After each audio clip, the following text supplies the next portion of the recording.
The number of Irish living in Britain has dropped by 20% in recent years, showing, I suppose, a changing pattern, Vincent, in emigration, with many of our young people now opting to move to Australia or America or indeed the Middle East, Canada, all those places. And it got us thinking this morning, what is going on out there with our young people? I know young people have always travelled in order to have adventures and to spread their wings, and perhaps they aren't travelling now due to the abject poverty that we would have seen people maybe emigrate to England, particularly in the 50s and things like that. And I think definitely that England is falling away reflects the changing dynamic between Ireland and England. We are on a par, if not a more wealthy country than England currently.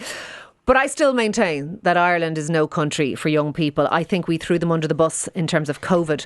They were at minimal, if they were at negligible risk from COVID, yet they had to bear the brunt of those restrictions that we brought in at a very key important time in their life. When you look at pensions, young people are the ones who are going to pay for older people's pensions now, despite having zero chance of having those same pensions themselves when they reach that age. When you look at things like wealth in this country, wealth is mainly held in property in this country, and young people are, through a variety of reasons, excluded pretty much from owning property wealth in this country. If you look at home ownership in this country, young people own houses now at a much, much lower level than previous generations.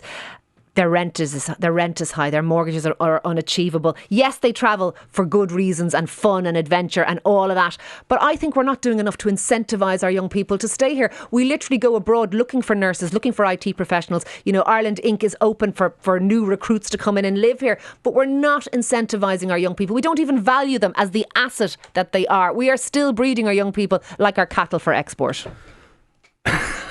I can't argue with the fact that it is a very, very difficult place to be at the moment for a lot of young people who may have good degrees, who may have good apprenticeships, who may even have decent jobs. And there's a lot of decent jobs around, but they have no place to live. Rent is way too high. If they have a place to rent at all, they have no disposable income. They can't put money by to get a mortgage. Mortgages are unavailable. So it's a very, very tough time, and housing is the key issue for young people. And a lot of young people are deciding to leave for that reason. But I don't think the house is as cold for young people as you say it is. I think a lot of our young people are actually leaving not with frustration and anger in their hearts, but they're going for adventure. They're going to improve their professional credentials to get more experience. A lot of young people are coming into this country because this country is seen as a better place to be than their own European countries, not just non-European countries. And I think a lot of our young people who do go, if they don't meet people at home away that helps them to put down roots there, a lot of them will come back in a couple of years' time when it's time to have kids, which I think says Ireland is still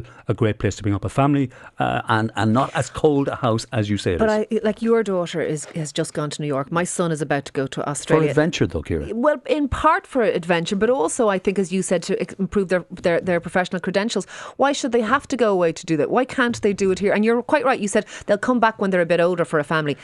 It's a warmer house the older you get in this country, but for young people, we've closed down their social spaces. We've made it difficult for them to get into the rental market, let alone the property ladder. We've made it difficult for them in lots of ways. I would prefer my children to be able to stay here and not have to leave.